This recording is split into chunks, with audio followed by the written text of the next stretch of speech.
and welcome to the Peak and First podcast. My name is Josh, and I get the absolute pleasure of serving as the online ministries director right here at Peak and First. And my name is Sean, and I'm the pastor here at Peak and First. All right, this is welcome back. Thank you. This is episode 71. It's called Who, What, Where, When. All right. We're gonna for the new or even the older Christian or the person wanting to be a Christian or wanting to get involved in the church. This is going to go through Holy Week and Monday, Thursday, Good Friday, and Easter, and just kind of who is it, what is it, when is it, and where is it? Yeah. So we'll get into that here in just a minute.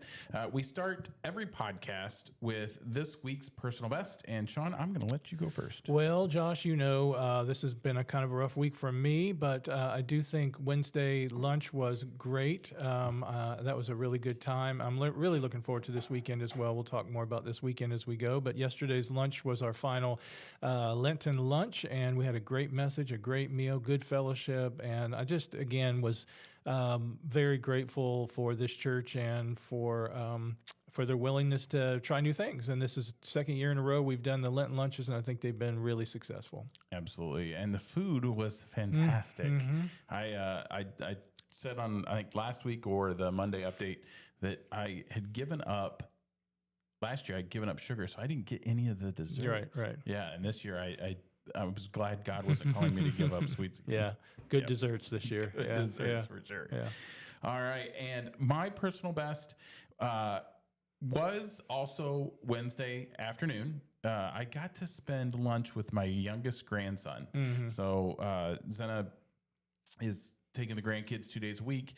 And this was our youngest, which is Henry, his day with her, if you will. And she brought him to lunch here at the church, and it was awesome to be able to hang with Henry for lunch. It's awesome. So that was good. Yeah. That was my bright spot of the week for sure. All right, we're going to get into episode 71. Who, what, where, when. This is Holy Week isn't just something we remember; it's something we live. So we're going to start with tonight's activity, which is tonight's worship, which is Monday, Thursday. This is all about.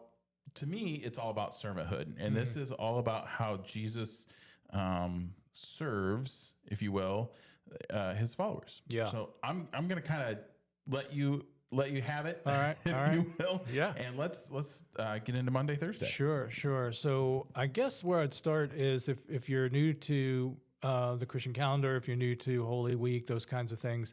Maybe start with the Gospel of Mark. Mark is the earliest of the four Gospels, and Mark actually gives us the accounts of every day of Holy Week. So it begins on Sunday with Palm Sunday, and then it moves to Holy Monday, Holy Tuesday, Holy Wednesday. We don't really think about those 3 days all that much, but there's lots of stuff that's going on Monday, Tuesday, and Wednesday of Holy Week that Jesus is doing in preparation for Thursday, Friday, and Saturday, and obviously Sunday.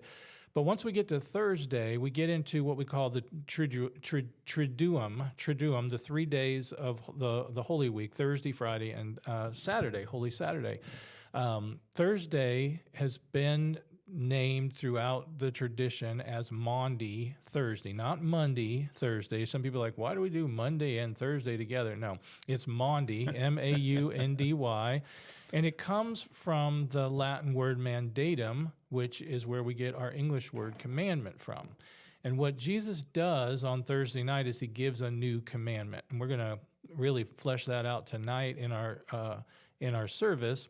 So if you're watching live right now and you're thinking, boy, I'd love to hear more about that, come tonight at 6:30 right here at the church, and you can participate with us in our Maundy Thursday service. But lots happens on Maundy Thursday. In fact, 20% of John's gospel is devoted to everything that happens on Thursday night. So lots happen on Thursday night.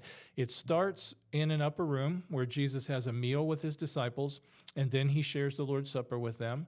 He washes their feet in servanthood, and we're going to talk about that this evening and how that's an example for us. He takes them out into the garden, and he teaches them the vine and the branches, some of the more popular of Jesus' teachings.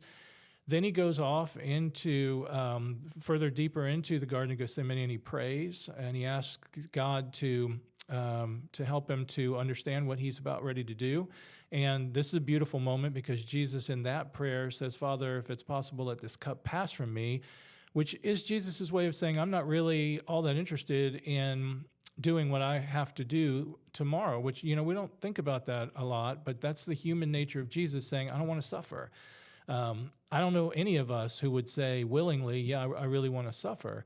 We are willing to accept what God gives to us. We've talked about this in other podcasts before. And Jesus does that by ending his prayer by saying, not my will, but yours be done. Then he's arrested. Judas betrays him. Peter denies him. All the apostles desert him. He's dragged before the high priest and is wrongly accused and sent off to Pontius Pilate. And that begins Friday morning. But all that stuff happens on Thursday night. And, as we're going to say to look at tonight, traditionally, what we've said is Maundy Thursday, the commandment that Jesus gives, 3 little sentences is all he gives. It's a wonderful teaching, and it encapsulates everything he wants us to know about Thursday. And it's the greatest commandment. It's the greatest commandment. It's the new commandment that Jesus gives to them. And, when you are from a Jewish tradition, all these, folks that are with them are Jews. We got to remember that. Their whole lives have been spent trying to fulfill the 600 plus commandments that they've been handed down from their ancestors. And Jesus basically comes along and says, listen, I'm just going to give you one. And this is the one that I want you to adhere to. All the other, he even says it this way, all the law and all the commandments are wrapped up in these 2 statements. Love the Lord your God with all your heart, mind, soul, and strength. Love your neighbor as you love yourself. And in this new commandment, what he says to them is, I want you to love each other in the very same way that I've loved you.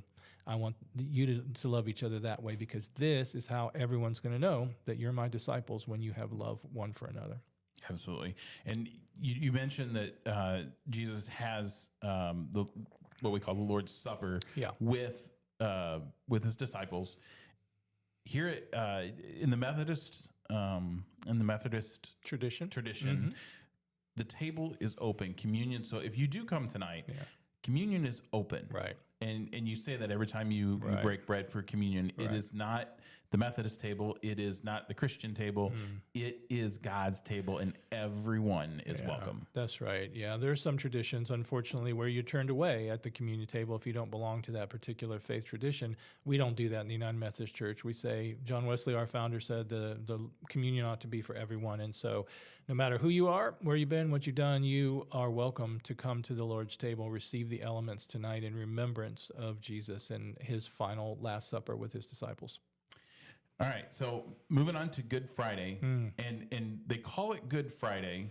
I don't know. I don't know why they call it Good Friday. Yeah, but this is Jesus is sent off to Pontius Pilate, and that's Friday morning, correct? Yeah. That Friday morning he goes before Pontius Pilate.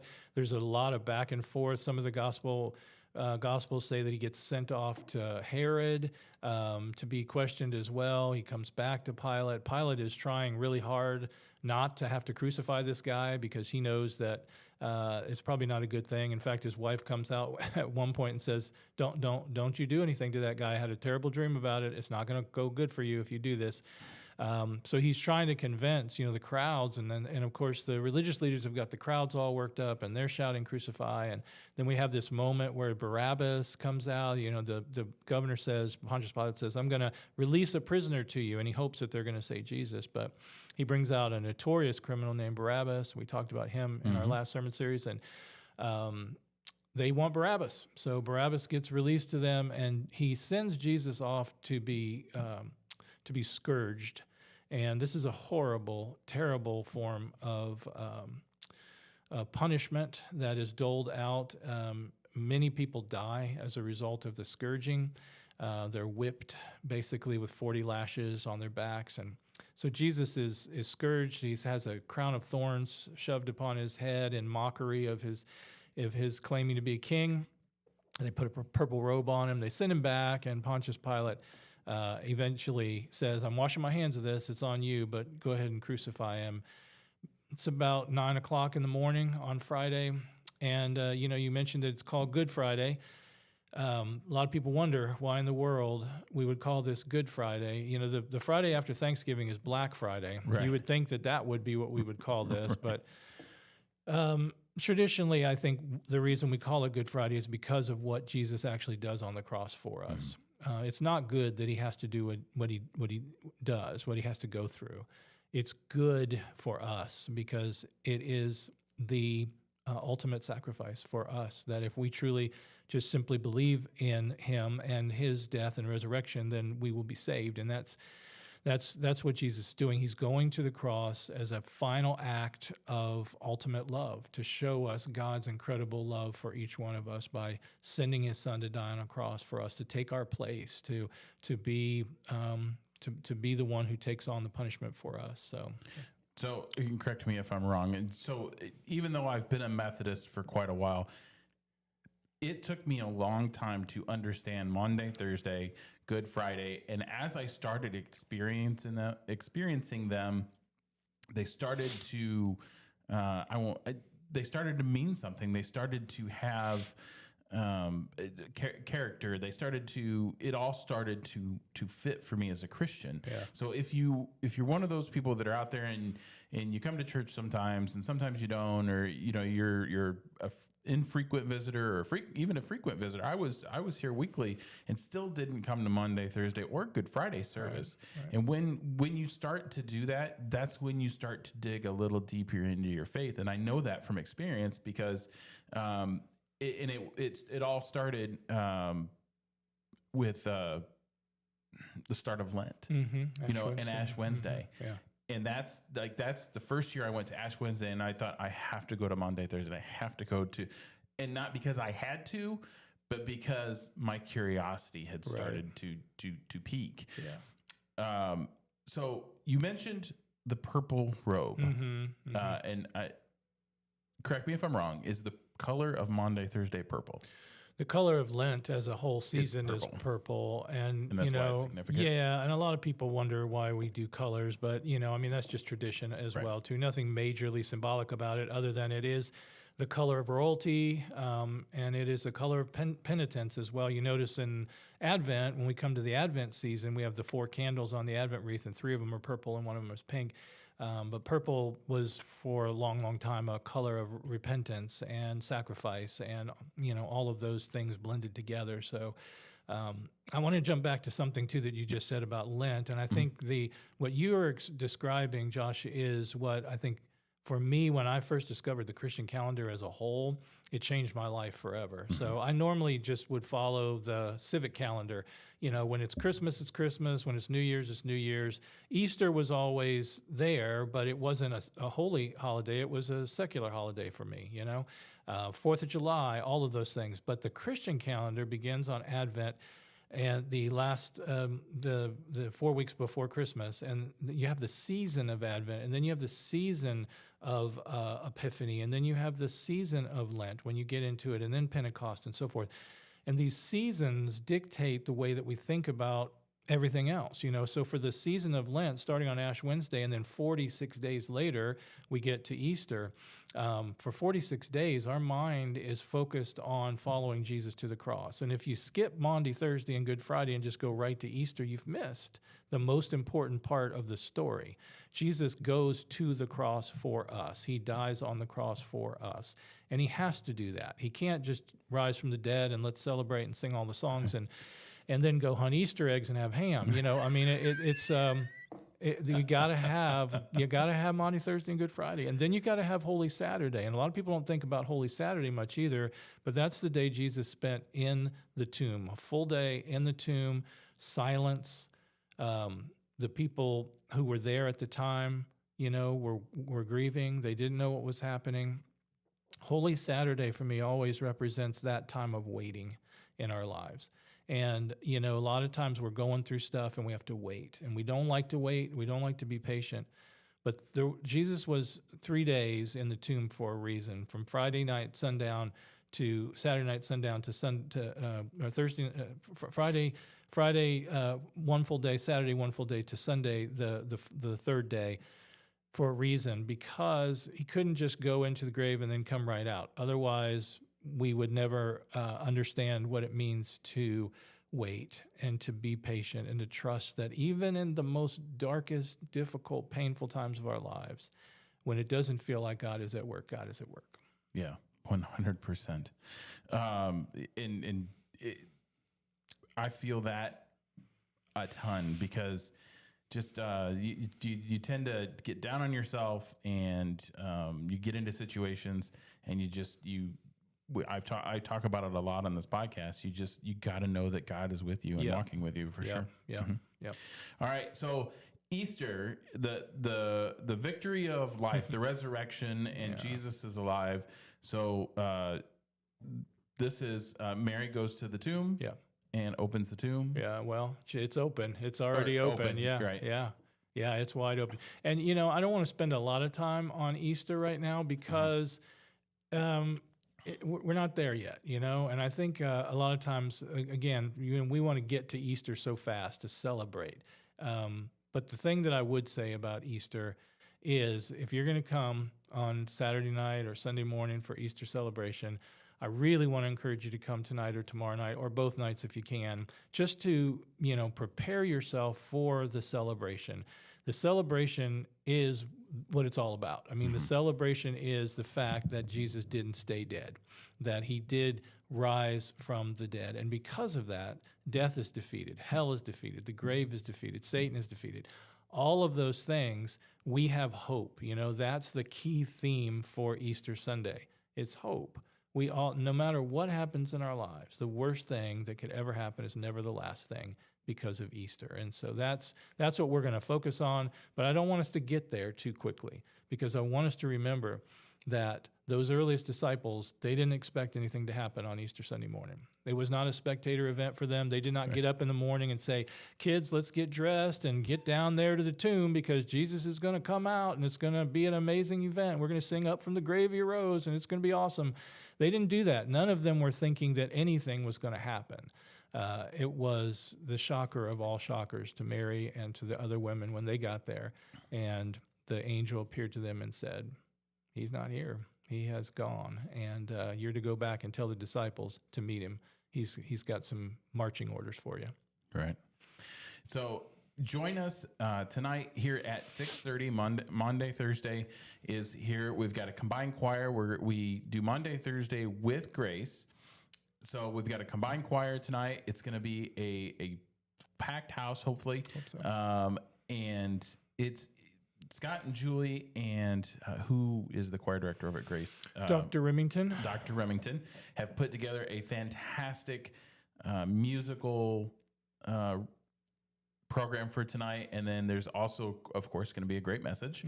And then... Communion. And communion. And communion. Yep.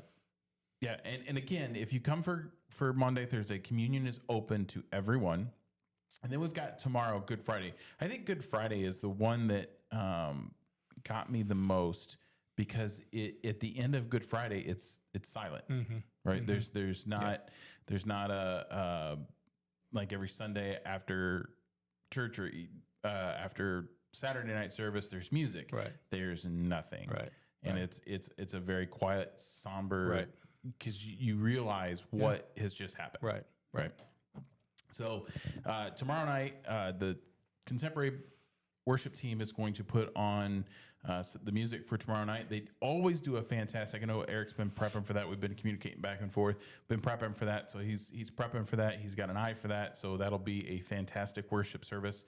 And then of course, Saturday night at 5 p.m.